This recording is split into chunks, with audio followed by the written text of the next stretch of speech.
The coach, Wimp Sanderson, joins us now on the JohnstonRVCenter.com hotline. Coach presented each week by the Rental Works division of Crane Works. Hello, Coach. How are you? I'm doing fine. Only thing being number one does right now is get people to play harder against you. There's no doubt. Yeah. It may affect your recruiting a little bit, but being number one now, although it's a big deal for your school, but it just gets kids play up much harder, run out of the court. It does, and I've said this a lot, and people are going to get tired of hearing me say this, so maybe this will be the last time I say it. But to your point, a team like Arkansas, Coach, that's their ticket to the NCAA tournament. I mean, not that they weren't going to be in, but they might have been in with or without that, but you're guaranteed just about in now, and that's what Auburn's going to face a lot is any SEC team that's considered a bubble team. A win over Auburn is your ticket to the tournament, so Auburn's got to deal with that everywhere they go.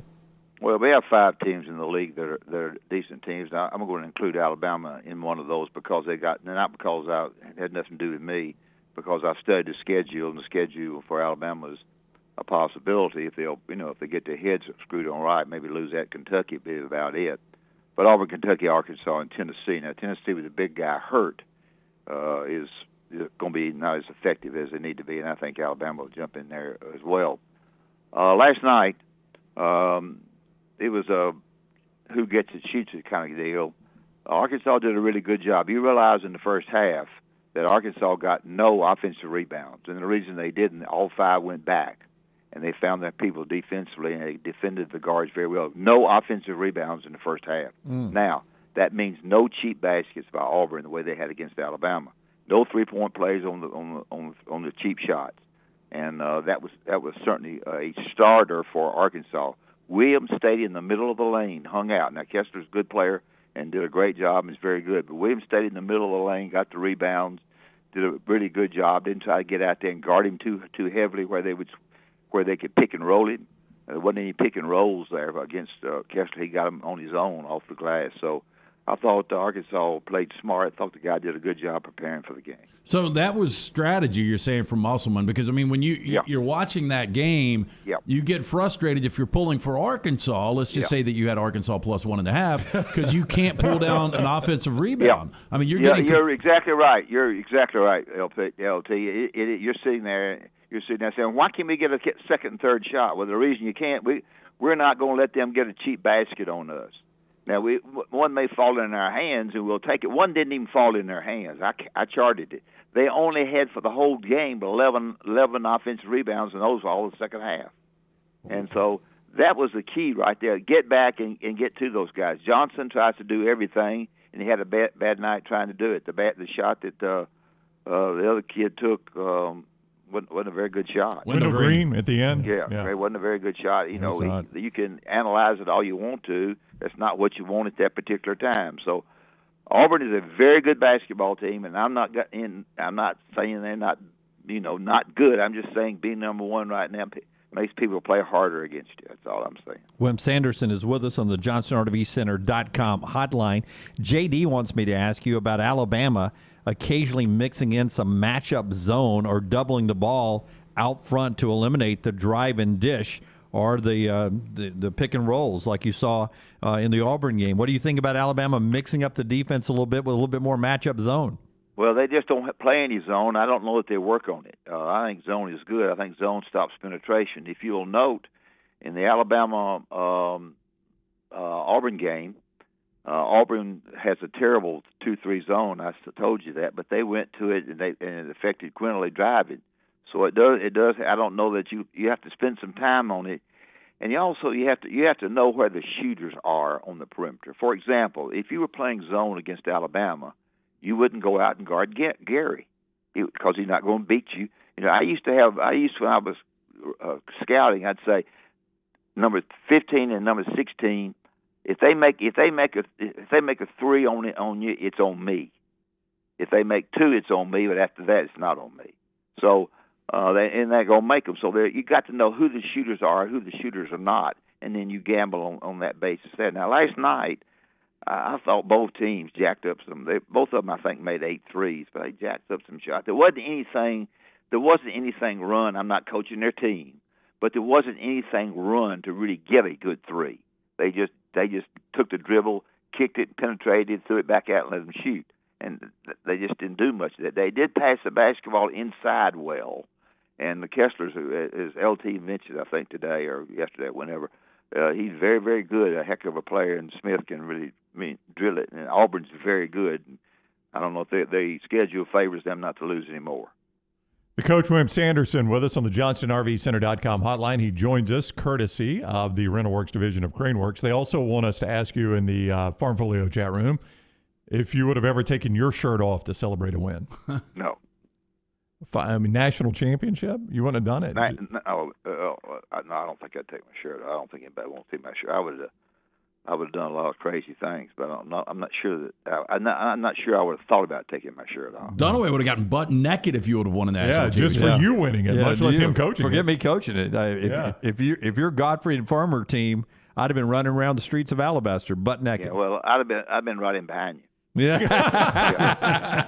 I'd have been running faster then. Our basketball team got to be number 2 in the country at one time, and they were after us. So it's quite different. So I don't know what you want to ask me basketball wise. Well, I just wanted one more question on Kessler. I mean, boy, is he good? Oh my gosh, and just the development from last year. Playing sparingly for Carolina to where he is now. He's one of the best bigs, if not the best big in college basketball. He's right there with them. And he seems like he's getting better every game. If you're going against him, Coach, how do you neutralize a guy like that he does so many things? I mean, he alters every shot in the paint. His ability to, get those cheapy baskets, the chippy ones that you talk about on the offensive boards. I mean, how do you take him out of a game plan? Well, you don't. The only thing you can do is take the biggest guy you got, like Williams, and just try to screen him off and butt him as much as you possibly can. If you can butt him with your butt and push him back a little bit, that's the only chance you've got. But you just got to get your hands up. It's around the basket, there's not much you can do. Now, LT, he wanted to show you last night, and he wanted to show the pros that he could shoot outside. And he made 2 threes. He's not a three-point shooter, but he wants to be. When he didn't go to North Carolina, they came in and told him, we're going to put you in the middle, as I told you the last time I talked to you. We're going to put you in the middle, and you're going to stay there. When Bruce Pearl came to him, he said, you can shoot anytime you want to, anywhere you want to from threes. We're going to make an outside player. Remember this, fellas. Everybody that plays inside wants to play outside. Everybody that plays inside wants to shoot threes, and he's capable of doing both. Yeah, Wimp's with us here. I want to ask you right now, if you had this imaginary money called Wimp Bucks, where would you put all your Wimp Bucks to be in the Final Four right now? Do you think Auburn gets there? You think Kentucky's good enough to be there? Is there another SEC team good enough to be there? Do you like the way Purdue looks? I like the way Purdue looks. Do you like the way Purdue looks? I think Purdue is good, very, very good. I think Auburn's got a great chance. I don't know if they'll get there. All you have to do is have one slip up. One night where all those shots that you shoot don't go in, and you're out. It's a one-and-done deal in that. But Purdue is good, I would say. I think Kentucky's good. I don't think they're a Final Four team. Really? I really don't. What do you think they're missing? Well, I don't think they've got a big rebounder inside. They're fast as greased lightning. I just don't think they have enough people inside, enough big guys to really make a dent in it. I think the big guy's terrific. T-shirt, whatever his name is, but he's good. Sheway. Oscar. Sheway. Yep. But he's very good, and Kentucky's very good. But they had a hard time last night with South Carolina. I had both games on, and so that was. I just don't think they're a Final Four team. I think Auburn's more of a Final Four team than Kentucky is, and I think Jim's right. I think Purdue is very good. Alabama at Ole Miss, and I have a feeling that's what you're about to talk about. Well, Alabama and Ole Miss. I think somebody called and asked me today.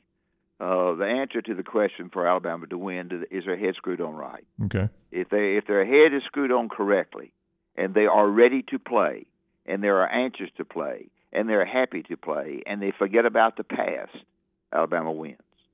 If their head is not screwed on right, and you think it's an easy game, like they did against Georgia, they lose. But I think they'll be ready to play, and I think they win. Yeah, it's a big game for them, man. It's a big game, big week for them. On the Harsin thing. Oh, okay. Well, you want to say anything about that? No, please do. Absolutely. I just had no idea we would get there with you. Yeah. He's 88 out the gate. Okay. In my opinion, I think the problem that you have is that you have his buyout, whatever they can reduce it to from 18.3. You have the assistant coaches who are there with either 1 or 2 contracts, which is a lot of money, so that's on the blackboard. You've got that kind of money to spend, and then you've got to hire somebody. Now, the talk, and when I get to listen to your show, and I listen to it a lot when I can, is Hugh Freeze. The outgoing president does not want Hugh Freeze. Now, that doesn't mean they won't take him if they can get him, or if he'll come, but he doesn't want him. The new president coming in from the engineering department, I don't know what he thinks. I have no idea what he thinks. But I know the other one is not a Hugh Freeze fan. Now, Hugh Freeze, as Jim has said, I think Jim has said, maybe LT, would walk down there. Sure, yeah. Run was my quote. Okay, he would run, okay, yes. Crawl, yes. Or whatever. Get on a bicycle. He got a big raise, and I think he has a tremendous buyout. Now, it's going to be a situation where you might say, would you be willing? I mean, if you want to come, we'll give you the job, but you got to handle your own buyout. Would he come? Would he come then? I have no idea. I guess he would, but let's just say that for whatever reason, that's a lot of money, y'all. I mean, I think $20 million for the naming of the new arena, from what I understand. It's going to be $20 million. $20 million? I'd have thought more. Yeah. I mean, it could be more. I just heard that. That may be the down payment. I just got that from an Auburn person today, so I don't know. Wait, can I ask you a question since you brought this up, because you are longtime friends with Jimmy Rain. You are. Yeah. Do you think that he has a bad perception with Auburn fans right now, or do you think he has a good perception with Auburn fans? Because he gets blamed for a lot of problems. And do you think that's fair or not fair? I think his perception is there are 3 groups of them, y'all, maybe 2 groups of guys. And Jimmy Rain, in some people, is a very close friend of mine. I think a world of him. And I think there's some like him and some don't, but they also know that some, if they have a problem money-wise, he can help. But there are fractions on at least 2 groups. And in those fractions, there's money. And sometimes those fractions don't agree with each other. And so those 2 fractions have to agree to each other. The money that's going to be paid here, Jim, LT, and is going to have to come from individuals. I don't think the university can afford to do all of this the way they're having. I have a feeling, and I don't know who paid the $22 million for Gus. But I do think it was not paid by the university. I think it was paid by somebody. I don't know. I don't know Jimmy. I don't think. Yeah, that's usually the way it works. The big boosters take care of buyouts and such like that. Yeah. And I think, but my problem is that when you get on the blackboard, fellas, and you start trying to figure out the 18.3, and you go to the right of that blackboard, and you start listing all those assistant coaches that you don't want that have 2-year contracts. Yep. And then you go to Hugh Freeze and look at his buyout. Then where do you go from there? So I'd be interested to hear you guys sometime today talk about who you would take if you couldn't get Hugh Freeze. Okay, we can do that. Now, I would say this, though, on the $18 million, if you're Brian Harsin, you can't take a dime less, because taking a dime less than that, negotiating a smaller buyout, indicates that they had some goods on you. I think if you're Brian Harsin and you want to be viewed clean on the other side of this, you can't take a dime less than $18.5 million. You know, I think he thinks it's bad. But when you're overseas or somewhere, where I think he was in Mexico. He was in Mexico, yeah. Yeah. When you're in Mexico, you know, and the people are after you, don't seem quite as bad until you get there. And then when you get there, your lawyers are warning you. You know, you take now tomorrow. Whether he goes to the SEC meeting or not, I have no idea. They'll be piled in there waiting to try to get him if he is. So what I told you is about what I know, but there's no way to keep him. There's just not any way to keep him. You can't do it. But the problem is that who are you going to get to satisfy the majority of the people at Auburn? Mm. I would guess, as Jim has talked about more than any of you 3, I would guess you'd say Hugh Freeze. But where would you go after that? Okay. Would you go to Bill O'Brien? No. I don't think that excites the Auburn fan base. No. Yep. Okay. It's got and an assistant coach is not going. And Is there another head coach with a name that would take that job? No, if it's not Hugh Freeze, I get the feeling that your friends will go get Kevin Steele. Yeah, which will not excite the fan base at all. Yeah. And let me ask you this, Coach, because this did get brought up. We brought Dan Mullen's name up. I mean, he is obviously. I thought that was a good bring up. Well, it's a proven guy, but then we had somebody also bring up the fact that you remember the whole Mullen, Cam Newton. That's been over a decade ago. Is that something that you believe Auburn could get past? Sure, I do. They would be darn sure that he understood about the rumor about he doesn't really like recruiting. When Dan Mullen went to Florida, the guy that was the big recruiter and all, he let go. And I think he was the defensive coordinator or something. He let him go. I like to fell out of my chair when I heard they let him go.